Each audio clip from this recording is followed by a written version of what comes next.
There is a reality that we are here to bear good fruit and not just to throw seeds on the ground. We're hoping to use these tools not to take things away, but to grow things and make things better.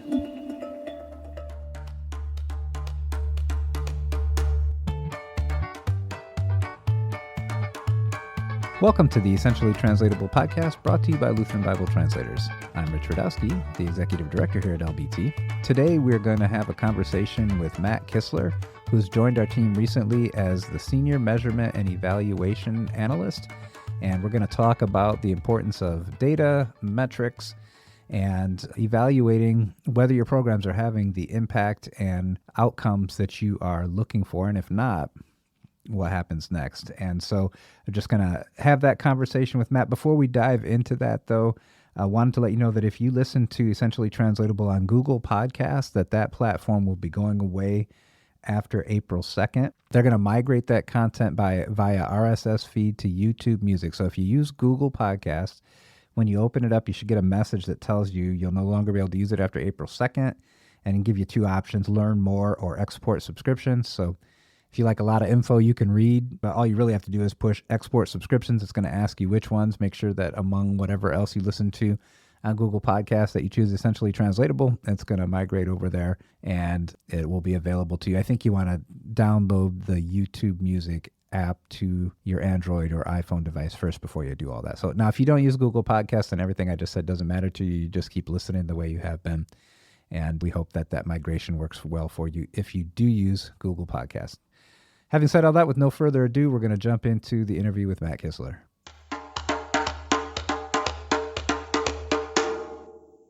All right, we're welcoming to the studio today Senior Measurement and Evaluation Analyst Matt Kistler. Welcome to the team and to the Essentially Translatable podcast. Hey, thanks for having me. So we always want to introduce our guests to our listeners to guests. So can you share a little bit about your background? What is it that you first got involved in ministry and then Bible translation specifically? Yeah. Let's see, I have a wife, I have 3 children, and we live outside of Philadelphia, Pennsylvania. And how did I get into Bible translation? Well, I took a bit of a circuitous route. Growing up, I was thinking I would be an economist. I really enjoyed watching The West Wing, and I thought I would be an economic advisor to the president. So I had big dreams. God had other plans, and I moved into the international community development space. So after getting a master's in that, my wife and I moved to Kenya, where we worked with Mennonite Central Committee for 3 years. Once we came back, had another few jobs, and really the Bible translation part of my story came in about 5 years ago when I started working at American Bible Society as part of their Global Scripture Impact research team. So that's where it kind of came through other Christian ministry, but now I've been in the Bible translation space for about 5 years. All right, and you've also served for several years as part of the illumiNations Collective Impact Alliance. Tell us a little bit about your roles there in the Alliance as well. Yeah, so after ABS, I moved to Mission Mutual. So Mission Mutual refers to itself as the backbone organization of the illumiNations Alliance. So the idea is it's hard work to make an alliance work. And I think the members of that alliance tried it for a little bit by themselves and then realized we need somebody every day thinking about how do we make this alliance work? How do we achieve the goals we have for ourselves and encourage everybody, facilitate all of the different day in, day out types of things. So that's where Mission Mutual came from. And I joined the team as their field data coordinator. So if it had to do with data, I touched it. Basically, I was looking at how can we connect the different partners with the data they need. So one example, we often had people complaining about a situation where multiple organizations were working with the same people group and bumping into each other in not so friendly ways. So it can be a real frustration if you've been working a number of years translating the gospel with people and then only years down the road realizing someone else was doing the same work and you never learned about it. So that was a real tension point. So after discovering this and kind of interacting with this problem, we thought, what kind of systemic data solution could we use to address this? So Mission Mutual asked for people to provide solutions. We got proposals, and that was kind of something I helped develop and shepherd into existence. And so that now we have a data system that really can support people so that that problem doesn't exist so much. So that was the kind of work I did, as well as program evaluations, looking at what new things people were trying in Bible translation and saying, is this working? Is this not working? Should we be doing more of this? So that was a lot of my role at Mission Mutual. What'd you find challenging or energizing about that work? Yeah, well, there's plenty to be challenged by. I think one challenge is the Bible translation, and it could be energizing as well. The whole space is in a state of change, I feel like, kind of from the vantage point I've had. There's a lot of new ideas being tried out, a lot of things that people are considering, whether it's AI or new approaches to translation. The positioning of the local community and their role within translation is drastically changing and being looked at.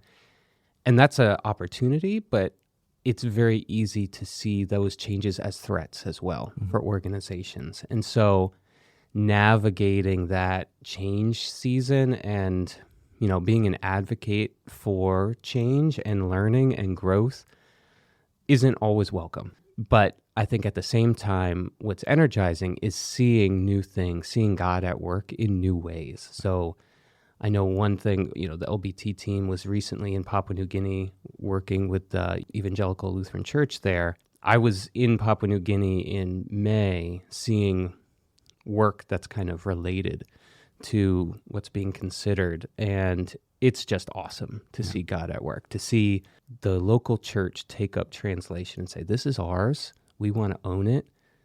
You are welcome to come help us, and we need your help, but we take responsibility for this. And being there and seeing the way communities were responding to that approach and kind of method to translation was really exciting. So in your former role, you're bringing some of that along with you to Lutheran Bible Translators. So some of the things that you're going to be talking about with us, with our team members, with our partners, is about metrics. So can you share a little bit about what some of those conversations that have been happening already within Lutheran Bible Translators of metrics and evaluation of those? Yeah, well, first of all, I'm going to give a shout out to you, Rich. I really appreciated your vision. I see that you have a clear idea of how data can help us grow as an organization. And so I'm excited to join the team in an environment where, you know, often evaluation and learning can be something that's like eating your vegetables. You know, we all know we should probably eat broccoli. And I know some people that my son loves broccoli. So good for him. But a lot of organizations really aren't excited about seeing, like, are we having the impact we say we are? Because if you find out you're not, you probably should do something about it. Right. And those are tough conversations. So all that to say, what gets me passionate and excited about how I can serve this movement is helping organizations take the information that is already kind of in the atmosphere around them and learning from it, growing from it, making wise decisions using it. And the easiest application where you can kind of imagine that is taking a program and saying, hey, this is really working. What's making that work? What's making that tick so that we can try it somewhere else? And in the same way, saying, we've always done it this way, and maybe it's time for an update. Like maybe we do need a way to be able to say this isn't working and have those challenging conversations internally, not just based off of our hunch or our intuition, which is valuable and completely relevant, but also off of some solid data. So that's one easy piece. I think another kind of way I conceptualize the way I can serve at LBT is, you know, bringing that same kind of measurement perspective to all of our systems. So how can we track growth in all of our areas, in finance, in development, in marketing, and use, again, the data that's available to get better at what we do. I think that's the banner mission statement over how I think about my vocation is we can be better as the church in serving God's people. And that's not just pride. That's not to say it's all us. You know, the Holy Spirit is absolutely a necessary component in that growth. Right. But we can't just assume that we're as good as we'll ever get. We're going to close our eyes and leave it to God. You know, we can do better. And I believe it's part of stewardship to actively pursue that. Yeah, I have to agree as well. I mean, in nonprofit ministry in general, and then in Bible translation ministry as well, I think it holds true for both, that in general, we're trying to solve the biggest problems that the world has. And we do that out of a passion that we believe God's called us to make an impact in these different ways. And if that's the case, then paying attention to how things are doing, what the interventions are accomplishing or not accomplishing. This isn't just a nice add-on or a nice to have. This is important, and there's people who want to invest in making sure that the world is a better place in whatever way is available to them. And we really have the opportunity to use data and metrics to, one, ensure that's happening, and two, be able to talk to people about how we can show them that that's happening. So talk about how data informs best practices or changes, and some of the terminology and concepts that you use as you kind of try to talk through that. Yeah. I mean, one term that is pretty hotly contested is best practice even. Sure. Is there such a thing? I think it's often what people end up getting into a habit of can just be what we've done before. Yeah. Right. And so habit is just such a powerful force in how organizations work. And I think there's a benefit to that, but there can also be a downside, which is you get in a rut of just doing what we've always done without continuing to see how could this be better. I think using data, again, I take a really wide, broad stance on data. You know, some people are thinking, well, what do you mean you have to put numbers on everything? No, to me, stories are really valuable data, and often to me I kind of have a special place in my heart for stories. It's like the little stepchild in the data world where, often it's like, oh, stories, that's just for like fundraising and, we're just trying to pull on people's heartstrings. No, actually stories can tell us so much about what's happening. The numbers often tell us what happened, but the stories tell us why and how. And so to me, that's like a much richer data flow. So all that to say, when we capture that kind of data, robust data that gives us a full picture of what's happening, we can start to say, okay, here's the context, here were the conditions, and here's what happened.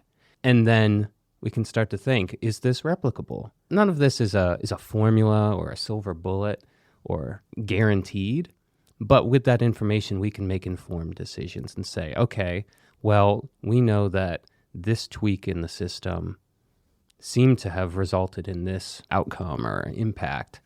And so that's what we want. So let's try it again somewhere else. And so I think that's the power of evaluation and learning and measurement to strengthen and grow programmatic work. Yeah, so just as you were talking, I was thinking about in Acts 2, if it wasn't about story of setting the context of Peter preaching to the crowds and their number grew in the thousands that day, that wouldn't have been at all helpful. Like the number of Christians increased by 273%. That's right. Very unhelpful Bible. And being able to say what was the context surrounding it. What was it that their needs were? What was said there? And really, as you're interpreting the data, what is it that's surrounding it? What maybe seems insignificant, but it's going to inform a better, if not a better practice in the future. And so that kind of moves in the direction of input and output versus outcomes. Can you break that down a little bit, the effects of outcomes? So I think really the question behind those different definitions is, what are we trying to measure? There's three different things that I think about, like general buckets of measurement. One is, what did we do? A second is, what changed? And the third is, what transformed? Okay, so we need different words to talk about these different concepts of almost like a ripple effect. Every intervention or program that we implement is like throwing a rock in the water. And some of those ripples you can anticipate. Some of them you have no idea what's going to happen. And so the closest to where the rock lands is what you can pretty well anticipate. And that's generally what we would call an output. It's what the project put out. So we're thinking about the number of things we do, number of trainings held, number of attendees to a thing, number of chapters completed or probably like verses drafted. The basic work of what we have done is what we call an output. And it's important to be able to distinguish that because that's what you would put in your daily planner. This is what I did today. 5 of these, 2 of those, 7 of these. And that gives us a good sense of the progress we've made toward whatever plan. But if you ask yourself, why are we doing this work? Outputs rarely answer that question. We're not investing in a community so that 5 people can attend a training, right? There's a deeper why. So the first why points us to this next level. What changed? And I call that an outcome. What came out of our output? What change happened within a person, within a system, within an institution? And so outcomes are the next ring out. We still generally have some control over those outcomes, but not entire control. So let's take a literacy program, for example. If we have 10 people who went through a literacy program, we can feel relatively confident that the literacy rate within that community will go up, right? That maybe even by 10 or let's say by 7 people. That's something that we can measure toward that is a little bit deeper than we just attended a class. Now we're measuring what changed somebody's ability to read. Okay, so that's your outcome. Now the next ring of the ripple of water kind of spreading out is impact. And just like before, as you get farther out, you have less control. Impact, usually people think about a longer time frame, like 3 to 5 years. It depends, but you're thinking in that years time span. And often there are a lot of things that have to go right for the impact you hoped for to occur, right? So in the literacy example, it might be the percentage of people within a community who are engaging with Scripture. In an example, we do the literacy classes, that's the output. People become literate, that's the outcome. And then the impact is they can engage with God's Word. We can't make them engage. We can't control whether they take their literacy skills and actually utilize it in the way we're hoping for. We can encourage them, and there's different, things that we have in mind so that is maximized, but that's not something we can make happen. And that's where impact is. And it's often not just kind of the immediate change, but a change caused by a change, that ripple effect that is looking more like a transformation, looking more like a long-term change that we and the community desire to see. So that's your kind of basic primer on 3 levels of measurement. Like means and ends? Yeah, I think that that's one way to think it. Your output generally will be measuring more means. Your outcomes is kind of like moving toward the end, and your impact might be your final end. Right. Yeah. Which you don't have as much control over. And right. Impacts also can be things that you didn't know would happen or unintended. So the literacy example, again, is people engage with Scripture, but people also fill out their taxes or whatever, right, because they finally have the ability to do it. Yep. Not the best example, but it's it's one. Yeah. Anyways, we can always hope for increased tax revenue. Give to Caesar what's Caesar's. There we go. All right. So ultimately then, evaluation, as you've mentioned, is a tool that can be used to say, okay, are we having the impact that we think we are having? And if not, how do we adjust inputs, outputs, the outcomes even toward that? Talk about, why that's important, and especially in the type of work that we're doing. Yeah. I was just kind of thinking about writing a little thing up about this, and I was looking at Luke 13, 6-9, which is a pretty grim example, but I think kind of makes the point where Jesus gives a little mini story about an owner of a fig tree. And for 3 years, he says, I've looked here and there's been no fruit. Right. It's time to cut it down. Yeah. And then the gardener's like, whoa, just chill. Give me a year. We're going to treat it real nice, put some fertilizer down, and then we'll see. And I think, to me, the value of evaluation is kind of in that same process, where if something isn't bearing fruit, it's using up resources, right? And, I think people can see that as like pretty harsh or like tough love, maybe. But the reality is there are limited resources.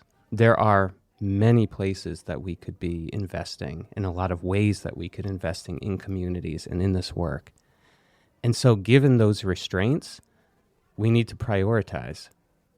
So what that teaches us is we have limited resources to invest. And even in the passage it talks about, it's just eating up soil. Right. And so if we have those limited resources, we need to be able to prioritize and dig in where the harvest is ripe. So I think while that can feel daunting sometimes, there is a reality that we are here to bear good fruit and not just to throw seeds on the ground, right? And, sometimes I think about the parable of the sower too. And, like from an evaluation perspective, you're like, maybe next time the sower could focus on the good ground a little bit. But I think we're hoping to use these tools not to take things away, but to grow things and make things better. There are ingredients to be considered that will grow the impact. And maybe that's even where the fertilizer analogy, do we need more phosphorus or nitrogen or potassium, lime? What do we need to put on the soil to see more fruitfulness? And I think that's kind of the paradigm I have. Not so much like, hey, let's cut down this tree, but, let's see this bear as much fruit as possible. I love that analogy of stewardship in the garden and pruning. It's a labor of love, but it's also interpreting the elements. This is working, this is not working. The other side of it too, though, is now that parable were different, and the owner said to the manager, like, well, how much fruit are we getting out of here, and what kind of fruit is it? And the guy tending it was like, well, I mean, there's a lot of fruit going on there, and it's really good. Right. It's like, okay, but like what kind is it and how much and what are we talking about specifically? Eventually that manager's going to say, well, I'm cutting this off because I can't get good information about what's actually happening there. So that's the other side. Right. Also of evaluation. It's not just the cutting, but also to give reality and clearer picture to like, here is the impact that's actually happening. Right. Right. And describing so that we can invest more or respond to what's happening, we need to be able to quantify, observe, document. And honestly, that's a lot of what I do and was doing in my last position was just documenting. What are you doing? It's very easy to just go about your day and not realize that you're doing something new. Like you are learning every day. And by writing down those things, you can really pass on a gift to the next person who is working in the same way. So Dr. Henry Cloud has written many books, and one of those is a book called Necessary Endings, which we've kind of talked about just in passing in our conversations around the office. But he also addressed the CEOs of the Bible translation organizations and the Impact Alliance of illumiNations. And he said, most ministries miss the boat on evaluation. This lack of discipline means they can't correct course and serve more effectively. Can you kind of share your reflections on that? Yeah, preach it. I mean, yeah, I was there and I was clapping, maybe just quietly because, it was awkward. But I think a lot, and I think we can zoom out from Bible translation specifically. This isn't just like a Bible translation problem. This is, I'd say, a helping people problem. When organizations especially are built around a passion for helping people, first of all, there's limited resources again. And so taking the time and the energy to document and learn and respond feels like an extravagance. It feels like we don't have that kind of time. We don't kind of have that kind of resources. So it doesn't happen. And then the second piece is people's passion is what fuels these organizations. And so you often will have people who are entirely convinced about the goodness of what they want to do. Mm-hmm. That's how they got started. That's how they took the entrepreneurial jump to get where they are. But the temptation there is to shut out or kind of isolate yourself from voices that are saying, is that really what's happening? And so that could be just as likely in helping the homeless or drilling wells or, in any context of helping others. That can be a real institutional temptation, is to just say, we know what we're doing is good because it's clearly good. And so that can make it hard to adopt evaluation as a discipline. But I think there's so much good fruit to bear there. Like, you're just missing such an opportunity. And I think that's what Dr. Cloud was kind of pointing at, is there are hard decisions that need to be made. There's also like joyful decisions to be made. When something works well, you want to like shout it to the world. But if you're not, just like you were saying, if the manager doesn't know that it was the best harvest ever, you lose the celebration of it. Right. Yep. And you can't say, hey, everybody, like, look at this. This is awesome. Let's do this again. And so there's just a real opportunity, and I think it's a place where almost every nonprofit can grow, to lean in and allow yourself to kind of open up and say, what's under the hood? What's happening? And are we having the effect that we were built for? That's awesome. Yeah. I'm excited, obviously, also about you coming into the role here. And yeah, even in your first week here in the office, first couple weeks on the job, already sitting on the podcast and trying to explain what you do. It won't be the last time, I'm sure, but really excited about that. How can we be praying for you as you start anew with our organization? Yeah, I appreciate that. I think one thing is you can be praying that I model humble listening. That's what I want. And I think it's just challenging. There's so much opportunity for fear to be part of the narrative around evaluation. Like, you're here to tell us we're wrong, to tell us we failed, and to take away our money, and make us change. So I think I want to, from the beginning, give off a spirit of humility, of listening, and of partnership, right? I have no interest in being the auditor. I have no interest in being everyone's like professor, like slapping on the wrist or like giving out red marks. That's not the goal here. So I think just being able to communicate that well to our partners and to our staff, so that's what they hear when I talk. Because even, sometimes people that you can hear, but you might not understand. And doing that from a distance, it's a lot easier when you're doing it over a meal. And I think that would be maybe the other prayer thing is, I'm not only not in the field, I live in Philadelphia, so I'm not overseas where a lot of this work is happening, but I'm not in Missouri, so I'm not in the office with people. And so if you could just be praying that I can develop healthy and really, fruitful relationships with the different staff that I have to interact with. Remote work can be hard, and especially in something so relational and kind of vulnerable as evaluation, I want to kind of lean into that and build trust. So, yeah.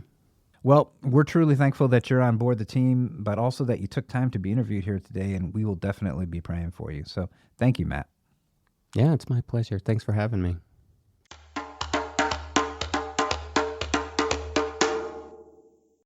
All right, just reflecting on that conversation with Matt, and I'm really excited about the upcoming season here at Lutheran Bible Translators as we continue to become more of a learning organization so that we can serve the beneficiaries of our work more effectively, our partners, the language communities, the churches, and really understand how it is that we're working with them, what we are accomplishing, and whether that's helping or not helping. So that's so exciting to me to be entering that phase of our way of being as an organization, and also then to be able to invite prayer and investment in the ministry based on an improved understanding of how what we're doing is making an impact, what those outcomes look like, and inviting greater participation in God's mission through that clarity of vision. So it's really great to talk with Matt. Looking forward to how this all unfolds, and thanks for spending time with us listening in today. Thank you for listening to the Essentially Translatable podcast brought to you by Lutheran Bible Translators. You can find past episodes of the podcast at lbt.org/podcast, or subscribe on Audible, Apple Podcasts, Spotify, or wherever you listen to podcasts. Follow Lutheran Bible Translators' social media channels on Facebook, Instagram, or Twitter, or go to lbt.org to find out how you can get involved in the Bible translation movement and put God's Word in their hands. The Essentially Translatable podcast is edited and produced by Audrey Sider. Artwork designed by Sarah Radowski. Music written and performed by Rob Veit. I'm Rich Radowski. So long for now.